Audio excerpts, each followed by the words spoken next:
Hey everybody, Silvermist here, and instead of starting a gauntlet at 11 wins, I thought I would start this one at 10 wins and see if we can sort of win the last two games in a row. That would be awesome. We're at 10-0. We have a Lyonar deck here, and let's take a look at it. So you'll notice there's only 4 playable 2-drop minions here, which is really bad. I wanted to get more, but I just didn't see them, or I had really tough choices, and it became sort of too late in the draft for me to do much about it. And normally that's really awful, but I'm making up with it with strength later in the game. You can see here I've got a lot of 2-drop utility. 3 Silverguard Knights, which are great value, Arclyte Sentinel, so there's some great value cards in the 3-drop slot. Blazehound is a nice card in Gauntlet, especially since the only 1-drop per turn. Blazehound is nice. It's got the 3 health on it. 2 Martyrdoms, 2 Sun Tide Maidens, a Mind Warper, which has single-handedly won me a game if you can sort of strategically play it. I've got heals, I've got a Holy Immolation, which is amazing in Gauntlet. I've got an Arclyte Regalia, which is amazing in Gauntlet, and 2 Ironcliffe Guardians.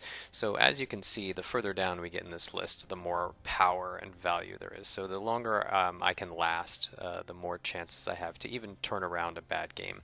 So even though I only have 4 playable 2-drop minions, it's really the strength of the cards later in the game that are allowing me to win as many as I have. I would certainly never recommend going into a gauntlet run with 4 2-drops. You want at least 6 to 8 of them. And like I said, the only reason that I'm doing as well as I am with this list is because either I've gotten lucky and gone second, where you can start with a 3-drop, or I've drawn one of my 4 twos, or I've been able to sort of recover by, getting value out of the 3s, 4s, and 5s, only missing 1 turn. Anyhow, let's see how we do.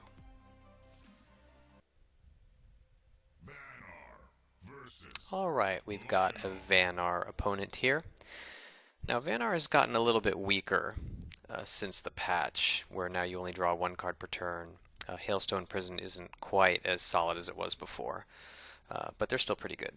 Okay, I really like my 2 Silverguards. I don't need this, and Divine Bond is a late game card, so I'm going to pitch these 2 since you can only replace 2, and I'm totally happy with the other cards. Okay, this is great. I've sort of got my turn 1 play where I can play a Silverguard. I might be able to play a turn 2 Ironcliffe, and I'm probably going to pitch the Fireblazer. Let's see what he plays.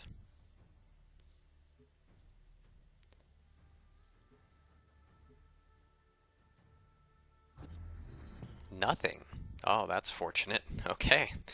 You always want to have your 2-drop. So let's pitch this. That's pretty nice. Vanar does not have a way to deal with that. So I'm going to play the Silverguard not on the mana tile so that I can maybe hope to get one of them next turn and drop the Ironcliffe. So I think I'm going to play it here and keep everything else in the hand. Okay, Blazehound. Nice. So interestingly enough, if he has a full hand of 6 and I play the Blazehound, that will negate his advantage. So if he only plays 1 card here, I could look at playing the Blazehound and getting a card while not giving him a card, which is just a nice way to sort of negate the downside of that card of both players drawing. Blood Tear to do 1 into Cryogenesis. Okay. And did he draw? Is he going to go to 5 cards and then up to 6? He is. Okay, so he is at going to be at a full hand, but I think playing the 3-drop here on my next turn just to deny him the extra card draw is not strong enough of a play. And as much as I'd like to walk onto this tile and just smash Ironcliffe in his face, I think I want this free kill. So I'm going to kill that and then play the second Silverguard and just block him from reaching any of these mana tiles. I think that's the play. And I'm going to keep everything else in my hand. I mean, I really like it. I've got a lot of power and I've got some card draw, so I'm looking okay. I think I'm just going to drop this here. Yep. Now, I do have to be careful. Vanar still plays Hailstone Prison, so I want to make sure to leave a slot open in my hand, which is another, would have been another downside of playing the Blazehound there. I would have had to play another card, which wouldn't have been awesome. So that would have forced me to suboptimally play one of my removals, and that would have been no good. Otherwise, I could have had a full hand, and that would have not been great, because he could have got a 2-mana kill with Hailstone Prison. So, everything's looking good. I think next turn I have the option of either going 3 and 2 with the Blazehound and the Lasting Judgment, or I can sort of play the Ironcliffe. Let's see what he does. I've got a few options. Young Flamewing, a flying 5/4 that I cannot reach. Okay, so I think I'm going to have to drop Ironcliffe sort of behind him and above the Flamewing. And I really like everything else in my hand, so I don't think I'm going to throw anything away. It's unfortunate that I can't kill that, but I need to set up a Holy Immolation play. So I think the Ironcliffe behind him is the play here. And yeah, so what's that going to do? So and then he might have removal for this. So I'm going to walk forward, and I've got a lot of power in my hand here, and I'm not worried about it. I'm going to hit him because I'm ahead on board. And I'm also going to hit with the 3/5 here, because what's probably going to happen is he's going to remove the 3/10, and he's going to fly over to the mana tile and then kill my 3/5. And I'd rather get the attack out of that now, because he can't finish it off with just his general alone, so he's going to have to use the 5/4 or a card. So I don't mind attacking, and it sets up a Holy Immolation play. If I can hit with that 3/5 again and then Holy Immolation, that's just going to be glorious. So let's see what he does. Okay, he's going to use something on this. Aspect of the Fox. Okay. So, and then hit the 5/4 into it, which is really interesting. Normally, Aspect of the Fox gives you a nice 2-for-1, but he's going to get 2-for-2 out of this, because I'm going to have to use another card to kill that 5/1. So that was really a super strong play. Like, getting 2-for-2 out of an Ironcliffe Guardian is ridiculous. So that's pretty good for him. And then he's got 4 mana left. Crystal Cloaker, not with Infiltrate, so it's just a 2/3. And with his last 2, Chromatic Cold? Yep. Okay. And then he's going to kill that. So I sort of got punished there by attacking with it, but it's not that big of a deal. So I think I'm going to have to Lasting Judgment that. And then probably walk onto the mana tile and play the Ironcliffe. 2 and 5 is better. It sets up some decent plays next turn. I mean, I could Arclyte Regalia and Lasting Judgment, but that doesn't give me anything on the board, and I really want to have something on the board here. So I'm going to play the Ironcliffe. Do I want to play it here or here? It probably doesn't matter too much, but I'm just going to play it down and then finish that guy off. And let's see here. Divine Bond. Oh, that's nice. The glorious 13/10 Divine Bonded Ironcliffe dream might happen. Let's see here. So 5 cards to 5 cards. Right, because he's got 4 in hand, 1 on board. I've got 4 in hand, 1 on board. So surprisingly enough, he's keeping up value card for card with me. But I mean, it makes sense. He's at 11 wins already, so he's got a really strong deck. So if he doesn't kill that Ironcliffe, can do, let's see, I can make him to 13, plus Holy Immolation is 17, plus my hero is 19, which would be lethal. So if he doesn't block me, or let's see, Ash Mephit, okay, and nope, that's gonna be lethal.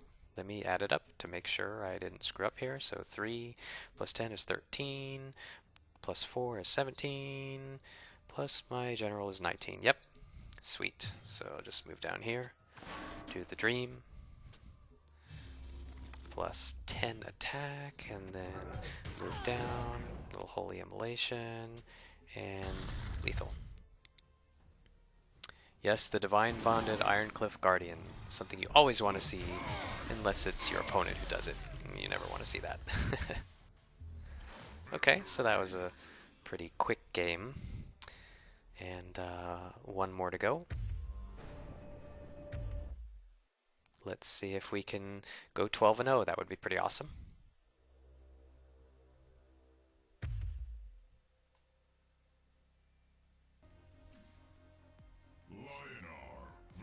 All right. After 2 minutes in the queue, we have our final boss, a Magmar player. And I am going first, which sucks because I only have 4 2-drops. And this is a good example of why you want more than 4 2-drops, because I don't have any here. And we're going to pitch our 2 highest cards, 8 and 6, and hope to get one. But this is a pretty awkward hand. Nope, no such luck. Alright, well, hoping to draw into a nice 3, like a Silverguard or something. Let's get rid of this. Nope.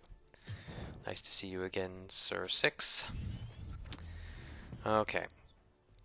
Well, hopefully I don't get too far behind here. But it's possible that I will, because my opening going first is definitely the weakest with this particular deck. So hopefully he won't flood the board with 2 strong minions. Okay, a Silithar, and that one's not too strong. Interesting that he didn't take the mana tile with that. Well, this sucks. I mean, my only play here is really the Blazehound, which gives him a card and doesn't give me a card. I mean, it gives me a card, but then I don't get to draw for the turn, so I sort of lose a card. Ugh, that sucks.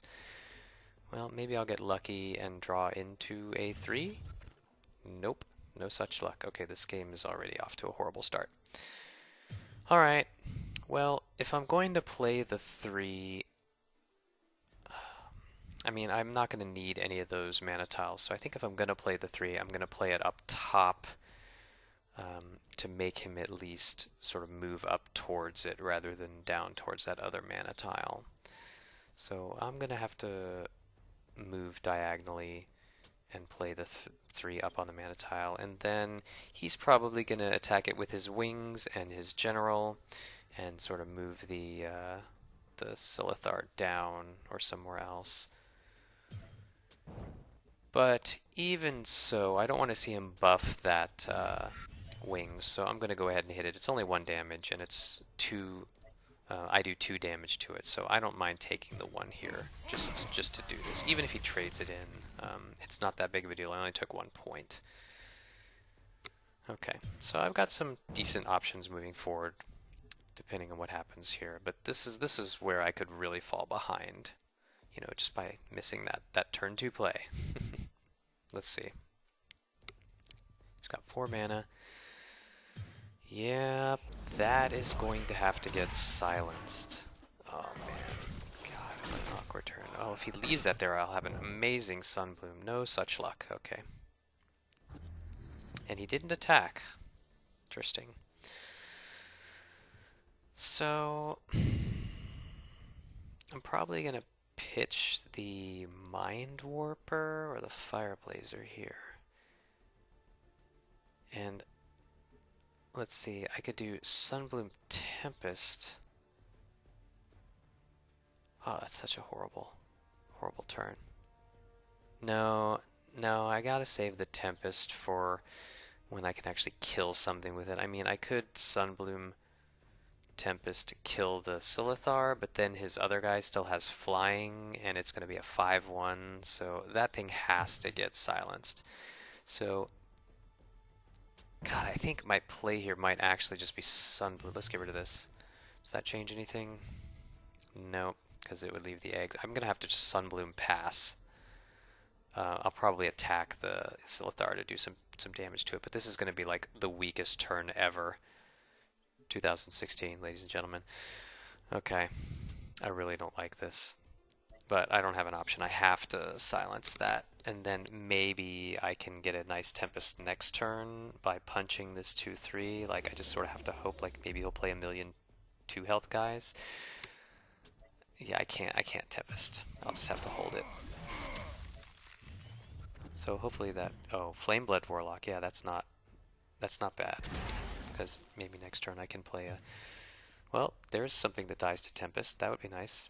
That's nice, and maybe he'll swing at me with that 3/3 and play a bunch of 2 health guys. That would be ideal. Hey, a 2 health guy. Nice.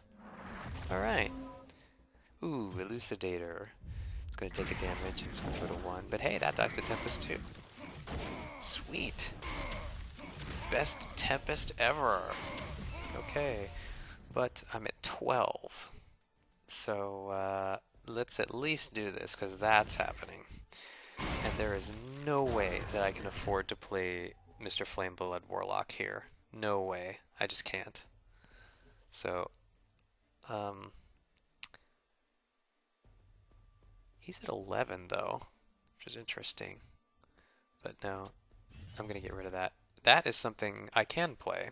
I will block, I'll body block it and kill the egg, and maybe I'll be able to get that in there next turn.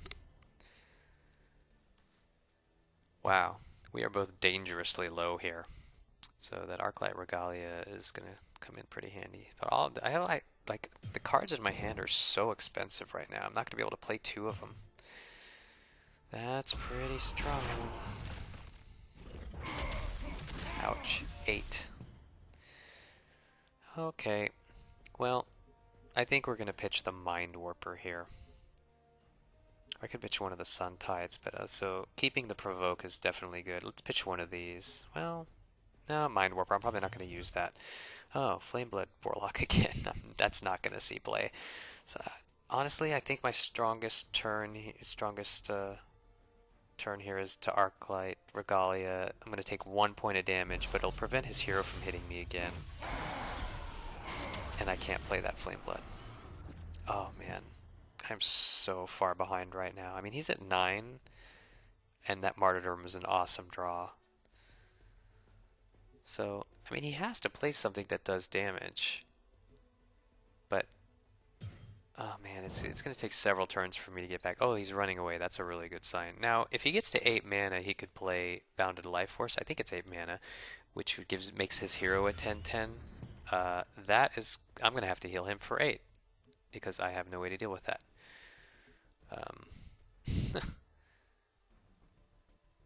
Wow, it's too bad too. Because I almost have lethal here if I could get to him. Yeah, let's get rid of that. So I think I'm healing him for 8.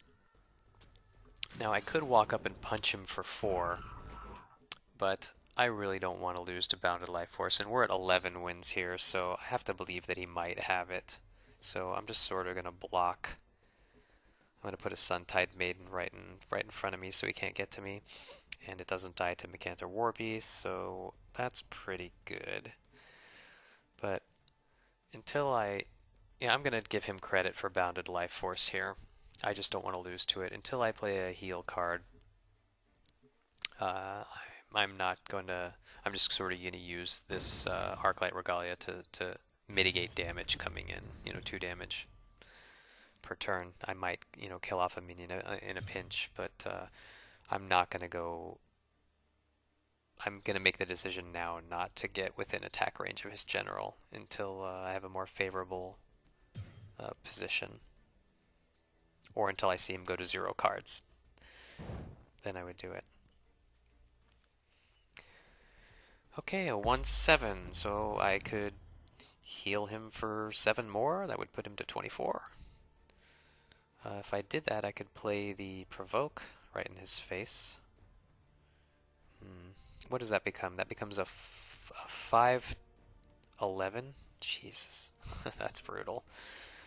I think I'm going to have to Martyrdom that again. Well, this is moving. The Sun Tide is moving forward and going to hit him.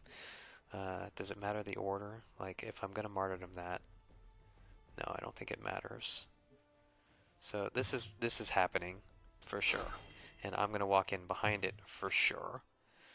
Is there any way he could Bounded Life Force? I'm going to block. I'm going to block him. So I'm going to go ahead and hit him and heal him for 7, and then play the Provoke right in his face. Yep. 24 from 9. That's too bad that I had to do that. But 21, okay, plus this, and there. Okay. So, Twilight Sorcerer. So I can guarantee back Martyrdom and play it. I could also Divine Bond. Repulsor Beast. Well, that's unfortunate. But he doesn't have enough to play Bounded Life Force and a Golem. Wow. So that thing would give him 9 health. If I... You know, it's funny. If I Divine Bond, get it back, and Divine Bond, I might have lethal here. That would be 9. And another 6 is 15. Nope, that's not. So I'm going to guarantee getting back the Martyrdom and play it where I only give him 4 health instead of 9 health. Yeah, let's do that. So let's put that here. Let's go ahead and give him back 4 health. And I need to move this down so he can't get to my general, and I might as well just kill the 2/2 and just stay put. I'm not going to pitch anything right now because that Divine Bond could come in really handy. And he's at full health.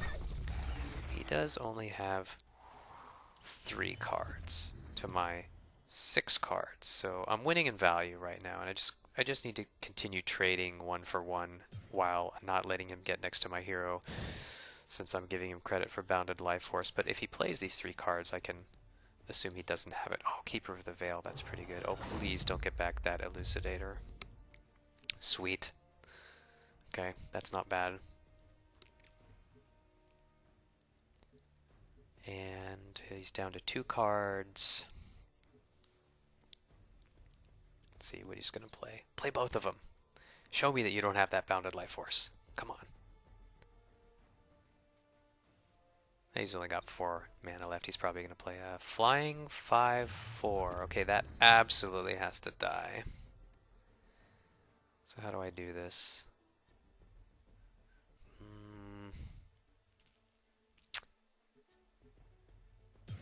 Okay, let's get this guy closer to the action.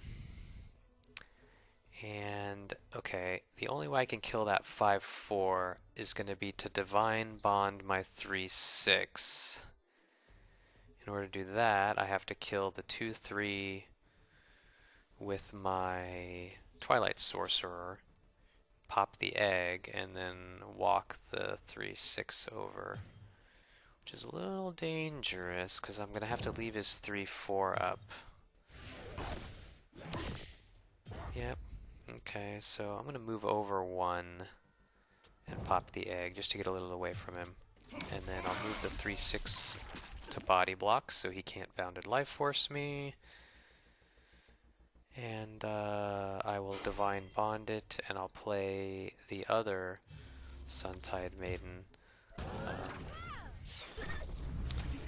Probably right, I have to play it right below me. There, that should be pretty good. And then I will heal up to a 9/6, which is pretty good.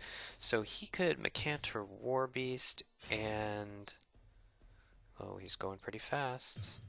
Diretide Frenzy. Okay, so he's a 4/4. So Okay, that's pretty good. So his 4 stayed alive, but he took 9. Okay. And he's only got 1 card. Play it! Damn it. It's Bounded Life Force, I know it.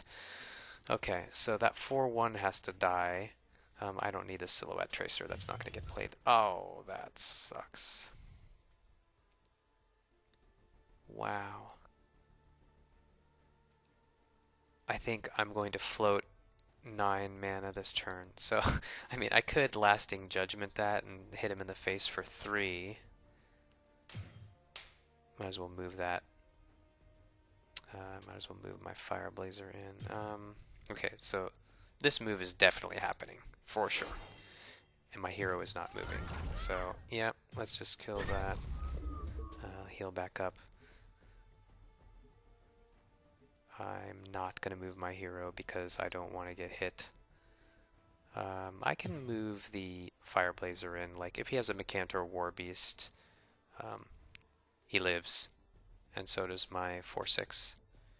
So, my 3/6. So, I'm actually going to float 9 mana this turn, which is ridiculous, but I don't have a better play. And he only has 2 cards left. And I really want to see him play both of these so I know what they are. He's got 2 cards to my 5 cards, so still outvaluing him, which is good. That's what we need to keep doing. Just stay out of range and whittle him down to where he's top decking, and then we should be able to get a win here. 2 cards left. What do you have, sir? Ironcliffe Guardian was an amazing draw. Wherever he goes, that's going right on top of him next turn. In the corner. Okay. Spirit Harvester and play that last card. Play it. Okay. So we still don't know what that last card in his hand is. Let's see here. So I think I do Ironcliffe Guardian, Lasting Judgment, and trade away my Sun Tide. But just in case he has Natural Selection, I think I have to play the Emerald. I have to play the Ephemeral Shroud. I mean, just to throw something on the board that's got lower attack than 3, so he can't Natural Selection my Ironcliffe for 2. That would be awful. So I'm going to play this. Let's move this in. Let's trade that in Lasting Judgment. I don't mind moving my hero down here now, because I'm not worried about getting Bounded Life Forced. Yeah, because I'm going to play the Ephemeral Shroud. I'm going to just, might as well throw that probably here, probably just under here. Just somewhere where he can't hit it. So he can't hit that. It's completely protected by the Provoke. So let's see what he's got now. Oh, Concede. Awesome. Okay. So it's possible that we didn't need to play that so conservatively. I mean, I was giving him credit for Bounded Life Force because I didn't want to lose, and maybe I could have, you know, I lost a lot of turns of punching him in the face for 4, but he did hold on to 1 card that whole time, so it's entirely possible that he had it. And I mean, there was just no reason not to play conservatively there. I had value, I had card advantage on him, and I was winning. So that worked out. But was it the optimal line of play? I'm not sure. Okay, so let's see what kind of rewards we got. For 7 wins or greater, you get a Gauntlet ticket, which is a free ticket to your next Gauntlet. Beam Shock, which is totally pro right there. 2 packs of gold. That's awesome. 85 and 55. That's like 140, which is almost another Gauntlet ticket right there, plus an orb. So very cool. Lots of winnings. And thank you guys for watching. And I'm sure I'll have more videos up soon.